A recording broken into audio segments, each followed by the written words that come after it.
වසරේ හැම නංගි කෙනෙක්ටම මල්ලි කෙනෙක්ටම සිද්ධ වෙනවා සාමාන්‍ය පෙළ විභාගයට ඕන කරන කාණ්ඩ විෂයන් ටික තෝරගන්න. මේ කාණ්ඩ විෂයන් තෝරගනිද්දී දෙවනි කාණ්ඩයේ විෂයන් තෝරද්දී ඕගොල්ලන්ට ගැටලුවක් පැනනගෙන ඇති. මේ සෞන්දර්ය විෂයන්ගෙන් මොන විෂයන්ද මම තෝරගන්නේ? මොකද මේ සෞන්දර්ය විෂයන්ගෙන් ඔබට සිද්ධ වෙනවා ප්‍රායෝගික පරීක්ෂණ තියෙන, එහෙමත් නැත්නම් ප්‍රැක්ටිකල් තියෙන විෂයක් තෝරගන්න. එහෙමත් නැත්නම් සාහිත්‍යයට සම්බන්ධ විචාර ලිවීම තියෙන විෂයක් තෝරගන්න. ඉතින් මෙන්න මේ විෂය තෝරගනිද්දී සිංහල සාහිත්‍ය රසාස්වාදය කියන විෂය තෝරගන්න එක හොඳද නරකද? මේ විෂය ලේසිද අමාරුද? මේ විෂයෙන් ඕගොල්ලන්ට තියෙන ප්‍රයෝජන මොනවද? මෙන්න මේවා කියලා දෙන්න තමයි අද මේ වීඩියෝ එක අරගෙන ආවේ. ඉතින් ආරාධනා කරනවා ඕගොල්ලෝ හැමෝටම මේ වීඩියෝ එක බලන්න. අනිවාර්යෙන්ම අන්තිමේදී ඕගොල්ලන්ට තේරෙයි මේ විෂය මම තෝරා ගත්තොත් මගේ සාමාන්‍ය පෙළ ජීවිතයට ඒක බලපාන්නේ කොහොමද කියන එක. ඉතින් ඕගොල්ලන්ට සුබ පතනවා මේ වීඩියෝ එක බලලා ඕගොල්ලන්ට විභාගයටත් ජීවිතයටත් දෙකටම ඔබින කදිම විෂයක් තෝරගන්නට මේක පිටුවහලක් කරගන්න ලැබෙන්නටයි කියලා. ඉතින් රැඳී සිටින්න අපිත් එක්කම. අද මේ වීඩියෝ එක අරගෙන එන්නේ ඕගොල්ලන්ට ලොකු ප්‍රශ්නයක් වෙන්නට පුළුවන් දෙවනි කාණ්ඩ විෂයක් වන සිංහල සාහිත්‍ය රසාස්වාදයේ විෂය තෝරා ගන්නවද නැද්ද කියන ප්‍රශ්නයට ඔයාලට විසඳුමක් දෙන්න. ඉතින් මෙන්න මේ විසඳුම දෙන්න කලින් මට කියන්න දෙයක් තියෙනවා. ඒ තමයි අපි කලින් වීඩියෝ එකකින් ඔයාට ගෙනාවා විචාර ලියන්න දැනගෙන යන්න කියලා කොටසක්. මෙන්න මේ කොටසේ තියෙනවා ඕගොල්ලන්ට අනිවාර්ය කරන සිංහල වල තුන්වෙනි කොටස ගැන විස්තර.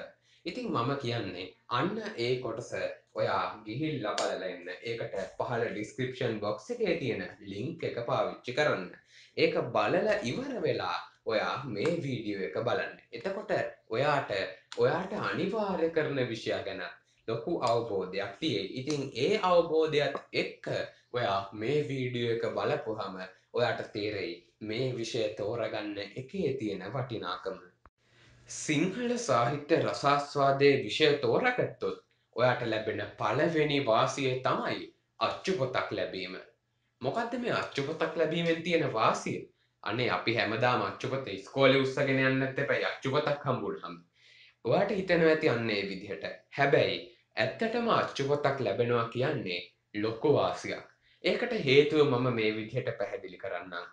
මේ වර්තමානයේ උදා වෙලා තියෙන කොවිඩ් තත්ත්වයේ එක්ක ඔයාට පහසුකමක් ඇති වුණත් ඔන්ලයින් ඉගෙන ගන්න සමහර විට මේ විෂයන් ඔයාලට ඔන්ලයින් මාර්ගයෙන් උගන්වන්නේ නැති වෙන්න පුළුවන්. ඉතින් එතකොට ඔයා ළඟ ඔය තියෙන අච්චුපත හින්දා ඔයාට පුළුවන් ඒ පාඩම් කියවලා මේ සරල පාඩම් තනියම තේරුම් අරගෙන විභාගයට සූදානම් වෙන්න. ඉතින් ඒකට හොඳම ක්‍රමය තමයි අච්චුපත. මොකද මේ කාණ්ඩ විෂයන් ගොඩේ තියෙන අනෙක් සෞන්දර්ය විෂයන්, උදාහරණයක් විදිහට නාට්‍ය හාරංග කලාව, නර්තනය වගේ විෂයන් වලට ඔයාට අච්චුපතක් ලැබෙන්නේ නැහැ. එතකොට ඒ ළමයෙක්ට සිද්ධ වෙනවා මොනියම් හෝ ආකාරයකින් සටහන් පොතක් ගොඩනගා ගන්න. ඉතින් බලන්නකො මේ සටහන් පොත ගොඩනගා ගන්න ඔයාට දරන්න වෙන වෙහෙස ඔයාට දරන්න ඕනේ නැහැ. ඔයා සිංහල සාහිත්‍ය රසාස්වාදයේ විෂය තෝරගන්නවා නම්. ඊළඟට ඔයා සිංහල සාහිත්‍ය රසාස්වාදය කරනවා නම් ඔයාට මීළඟට බලපාන වැදගත්ම කරුණ තමයි මෙන්න මේක. ඔයා දන්නවා ඇති සමහර විට ඔයා සාමාන්‍ය පෙළ සිංහල විෂය, ඒ කියන්නේ ඕගොල්ලන්ට අනිවාර්ය කරන සිංහල විෂය කරනවා නම් ඒ විෂය කරද්දී ඔයාට අනිවාර්යෙන්ම මුහුණ දෙන්නට වෙනවා සිංහල සාහිත්‍ය තුනපත්‍රයට.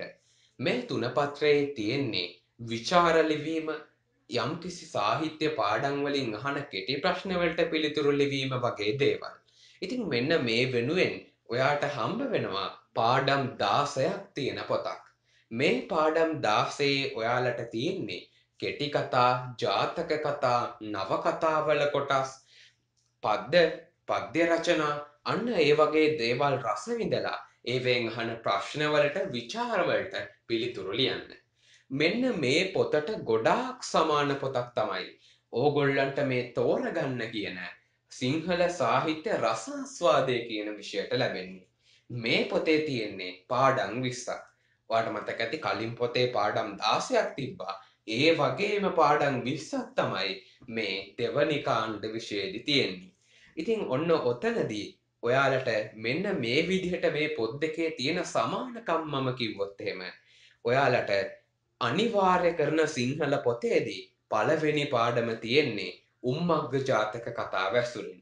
ඔයාලට මේ තෝරගන්න කාණ්ඩ විෂයේදී පළවෙනි පාඩම තියෙන්නේ කුස ජාතකය ඇසුරින්. ඕගොල්ලන්ට අනිවාර්ය කරන පොතේ දෙවනි පාඩම තියෙන්නේ ගුත්තිල කාව්‍ය ඇසුරෙන්. ඒ අතරදී ඔයාලට තෝරගන්න කියන විෂය, ඒ කියන්නේ දෙවනි කාණ්ඩ විෂයේ දෙවනි පාඩම තියෙන්නේ සුභාෂිත කාව්‍ය ඇසුරෙන්.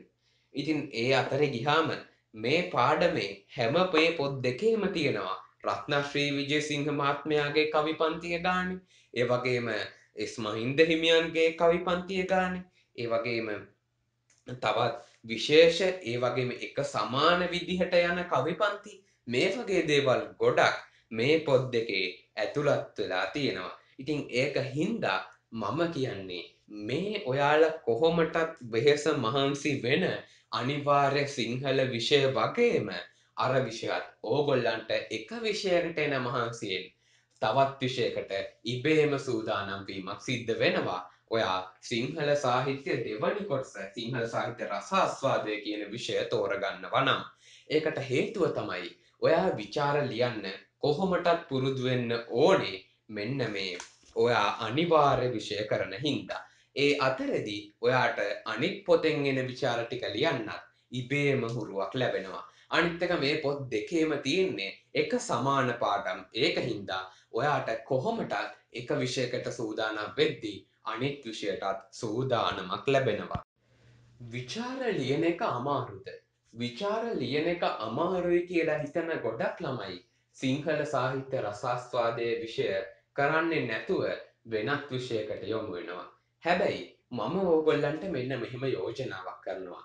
අපේ ශනෝදය YouTube channel එකේ වීඩියෝ එකක් තියෙනවා ආදර්ශ විචාරයක් ලියන. ඒ වීඩියෝ එකට ගිහිල්ලා ඔයා බලන්න අපි ලියලා තියෙන විචාරේ. එතකොට ඔයාට තේරෙයි ඒ වගේ විචාරයක් ලියන එක ඕගොල්ලන්ට අමාරු වැඩක්ද කියලා. ඉතින් ඒ වීඩියෝ එක බලපුවහම ඕගොල්ලන්ට හොඳටම තේරෙයි කොහොමද විචාරයක් ලියාගන්නේ කියලා. එතකොට ඕගොල්ලන්ට අර හිතේ තියෙන බය නම් නැති වෙනවා අනිවාර්යයෙන්ම දෙවනි කාණ්ඩ විෂය විදිහට මේ සිංහල සාහිත්‍ය රසාස්වාදයේ විෂය තෝරගන්න. ඊළඟ කරුණ තමයි ඕගොල්ලන්ගේ සාමාන්‍ය පෙළ විභාගය. දැන් මම කිව්වනේ ඕගලන්ට මේ විෂයන් දෙකකට තියෙන විෂය නිර්දේශයන් සමානයි කියලා. ඒ කියන්නේ ඕගලන්ට අනිවාර්ය සිංහල විෂයේ තුන්වෙනි කොටසට ඕගොල්ලෝ මේ තෝරගන්න යන දෙවනි කාණ්ඩ විෂය වන සිංහල සාහිත්‍ය රසාස්වාදයටත් ඒ විෂය නිර්දේශයන් දෙකම බොහොම සමීපව යන විෂය නිර්දේශයන් දෙකක් තමයි තියෙන්නේ. ඒ බව මම කලින් සඳහන් කළා. එතකොට මේ වගේ එන පේපර් එක එමත් නැත්නම් ප්‍රශ්න පත්‍රය මොන වගේද සමානකම් දරන්නේ. ඒ ගැන මේ කියන්න යන්නේ. දැන් ඔයාට මේ කොහොමටත් ලියන්න වෙන සිංහල තුන්වෙනි ප්‍රශ්න පත්‍රයට විචාරයන් 3කට මුහුණ දෙන්න සිද්ධ වෙනවා. ඉතින් ඒ වගේම ඔයා මේකට විචාරයන් 3කට මුහුණ දෙද්දී මේ විචාර ප්‍රශ්න පත්‍රයේ මුල් කොටස හැදෙන්නේ කෙටි ප්‍රශ්න වලින්. මේ කෙටි ප්‍රශ්න වලට ඔයා පිළිතුරු ලියන්න ඕනේ මේ පාඩම් වල තියෙන හැඳින්වීම් වගේ දේවල් හොඳින් කියවලා. ඉතින් අපි යොමු වුණොත් එහෙම සිංහල සාහිත්‍ය රසාස්වාදයේ ප්‍රශ්න පත්‍රයට මේ ප්‍රශ්න පත්‍රයේ ආකෘතියත් අර මං කලින් කිව්ව ප්‍රශ්න පත්‍රයේ ආකෘතියට බොහෝ සෙයින් සමානයි. ඒකෙදිත් ඔයාලට මුලින් හම්බ වෙනවා කෙටි ප්‍රශ්න. මේ කෙටි ප්‍රශ්නත් යොමු වෙන්නේ අර මම කලින් කිව්ව කෙටි ප්‍රශ්න අහන ආකෘතියෙන්ම තමයි. ඉතින් ඒ කෙටි ප්‍රශ්න වලට යොමු වුණාට පස්සේ ඔයාට මේ පේපරේදී විචාර 4කට මුහුණ දෙන්න සිද්ධ වෙනවා. අතන 3යි මෙතන 4යි. හැබැයි මේ 4න් විචාර දෙකක් ඔයාට ලියන්න ඕනේ පියවර ටික ප්‍රශ්න විදිහට අහලමයි ඔයාට දෙන්නේ. ඉතින් එතකොට ඔයාට කොහොමටත් ඒ දේ ලේසියෙන්ම කරගත්ත හැකි. හැබැයි මෙන්න මේ විචාර 4න් ඔය විදිහට ප්‍රශ්න වලට බෙදලා අහන විචාර දෙකෙන් එක විචාරයක් එන්නේ රසාස්වාදයක් ලියන්න කියලා. මේකෙනම් පොඩි අසමානකමක් තියෙනවා ඕගොල්ලන්ට එන සාම්ප්‍රදායික විචාරයකට. හැබැයි ඔයාට විචාරයක් ලියාගන්න පුළුවන් කෙනෙක් නම් ඔයාට කොහොමටවත්ම බය වෙන්නට දෙයක් නැහැ. අතනදී අර විචාරය රසාස්වාදය ලිවීම ගැන. අනිත් එක තමයි ඒ අවස්ථාවේදී ඔයාට ඕනෙ කරන උදාහරණ ඔයා පාඩම් කරන්න ඕනේ නෑ.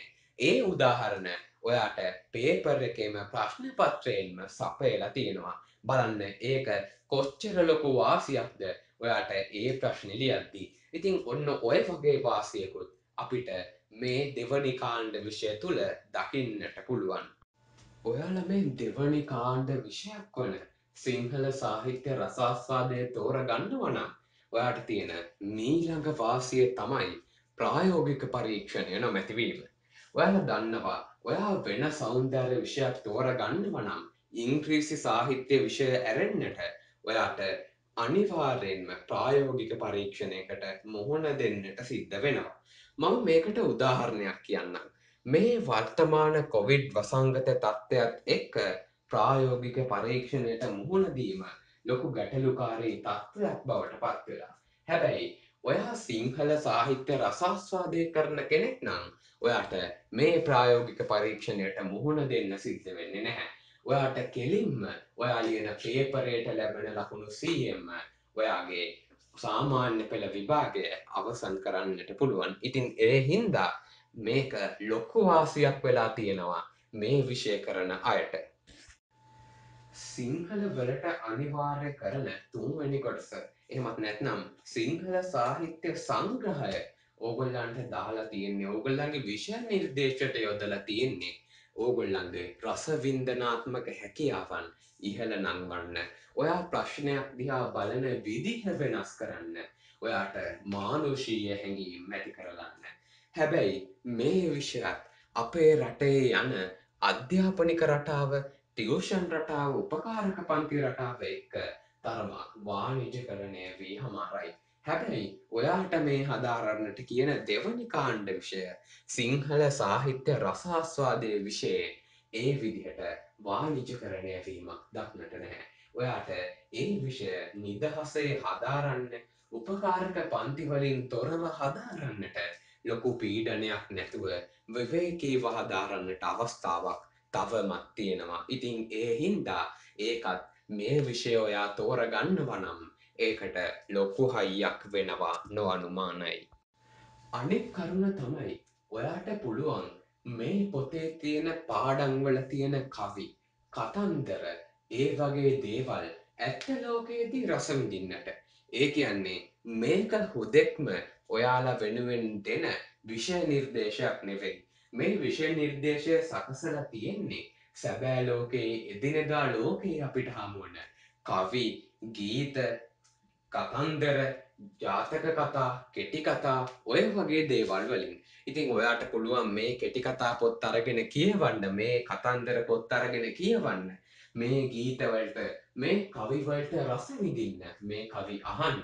ඉතින් ඒ ගමන් ඔයාට පුළුවන් මේ විෂය නිර්දේශය ඉගෙන ගන්න. ඒක වෙන කිසිම විෂයක ඔයාට දකින්න නොලැබෙන ලොකු වාසියක් වෙලා තියෙනවා. මේ වගේ ලක්ෂණයක් ඔයාට දකින්න ලැබෙන අනිත් විෂය තමයි ඉංග්‍රීසි සාහිත්‍යය. ඊට අමතරව සිංහල සාහිත්‍ය සංග්‍රහය. ඉතින් ඒ හින්දා ඔයාට ලොකු වාසියක් වෙනවා මේ විදිහට අපිට එදිනදා තියෙන සමාජ මාධ්‍ය වලින් උනත් මේ පාඩම් අපූර්වවට රස විඳින්න හැකියාව ලැබීම.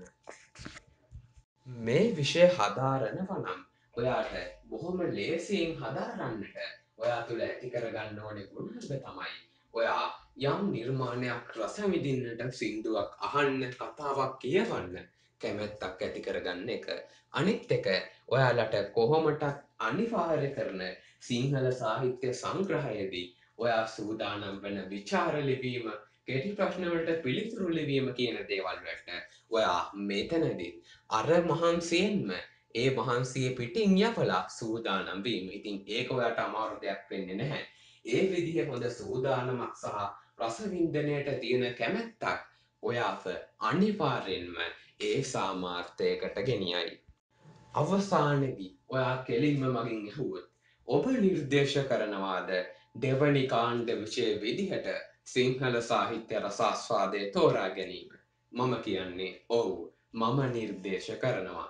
ඉතින් ඔයාගේ කැමැත්ත ඔයාගේ තීරණය. මොකද ඔයා තමයි ඔය ප්‍රතිඵලයට වග කියන්නේ. ඉතින් හොඳින් හිතලා තේරුම් ගන්න. ඔයා මේ විෂය තෝරගන්නවද නැද්ද කියන එක ගැන. ඉතින් ඔයාට මේ විෂය තෝරගන්න ඔයාගේ සාමාන්‍ය පෙළ විභාගය ඉදිරියට කරගෙන යන්නටත් අපි හදවතින්ම සුබ පතනවා. ඉතින් අපේ අලුත් වීඩියෝ එකකින් තවත් දවසක හමුවන බලාපොරොත්තුවෙන් අපි ඔයාගේ නිවහනෙන් සමුගන්නවා. ඔබ සැමට සාමයෙන් පිරි දවසක් වේවා.